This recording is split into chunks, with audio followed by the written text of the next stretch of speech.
Hello বন্ধুরা, পিয়াস কিচেনে সকল বন্ধুদের স্বাগত জানাই। বন্ধুরা, আজ করব এগ চিকেন চাউমিন। এটা কিন্তু আমার ছোট বাচ্চাদের আবদারে করছি। যেহেতু এখন সামার ভ্যাকেশন পড়েছে, বাড়িতে বাচ্চারা রয়েছে, তাই ওদের আবদারে আজ বানিয়ে ফেললাম অতি সহজভাবে এগ চিকেন চাউমিন। চলো দেখে নিই কীভাবে বানাচ্ছি। দেখো, কড়াইতে বেশ খানিকটা পরিমাণ গরম জল করে নিয়ে ওর মধ্যে আমি কিন্তু নুডলসটা দিয়ে সেদ্ধ করে নিয়েছি। এর মধ্যে কিন্তু অল্প পরিমাণ একটু নুন অ্যাড করবে। দেখো, নুডলসটা সেদ্ধ করে আমি জল ছেঁকে নিয়েছি। এরপর উপর থেকে ঠান্ডা জল দিয়ে নিচ্ছি। এতে কি হবে, নুডলসটা তোমার লেগে যাবে না, একদম ছাড়া ছাড়া থাকবে। এরপর দেখো, কড়াইতে বেশ খানিকটা পরিমাণ সাদা তেল গরম করে নিয়েছি। যেহেতু আমি এখানে চিকেন চাউমিন করব, দেখো চিকেনের কিমাগুলোকে দিয়ে নিয়ে অল্প আঁচে, মানে হালকা আঁচে ভেজে নেব। ভাজতে ভাজতেই ওর মধ্যে অল্প পরিমাণ নুন অ্যাড করলাম। এই সময় কিন্তু গ্যাসের ফ্লেমটা একদম লো করে দিয়েই ভাজবে।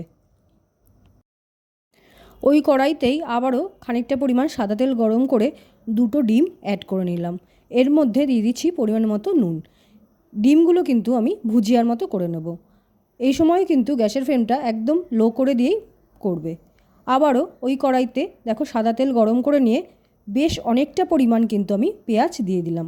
পেঁয়াজটা একটু হালকা লাল লাল ভাজা হলে ব্যাস ওর মধ্যে দিয়ে দিচ্ছি একদম ছোট ছোট করে কাটা আলু আর ক্যাপসিকাম। এখানে তোমরা আরও সবজি অ্যাড করতে পারো। ব্যাস আলু আর সবজিটা দিয়ে ভালো করে দেখো আমি ভেজে নিচ্ছি।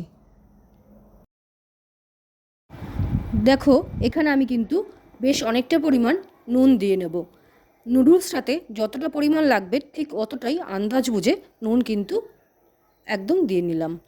দিয়ে দেখো আমি বেশ ভালো করে ভেজে নিয়েছি। ভাজাটা আমার পুরো দেখো সুন্দর হয়ে গেছে। সবজিটা সব ভাজা হয়ে গেছে। এরপর আমি সব সেদ্ধ করা নুডলসটা একদম দিয়ে নিচ্ছি। দেখো, আমি সবটা কিন্তু দিয়ে নেব। নুডলসটা দিয়ে ভালো করে মিশিয়ে নেওয়ার পর আমি দেখো এরপর চিকেন আর এগটা দিয়ে দিলাম। চিকেন আর ডিমটা দিয়ে ভালো করে দেখো এবার আমি মিশিয়ে নিচ্ছি। তোমরা চাইলে এখানে দুটো খুন্তি দিয়ে ভালো করে মেশাতে পারো। দেখো, সুন্দর করে মিক্স করার পর আমি কিন্তু এরপরে দিয়ে দেব পরিমাণ মতো সয়া সস। সয়া সসটা দিয়েও কিন্তু আমি দেখো আবারও সুন্দর করে সবটা মিশিয়ে নিচ্ছি।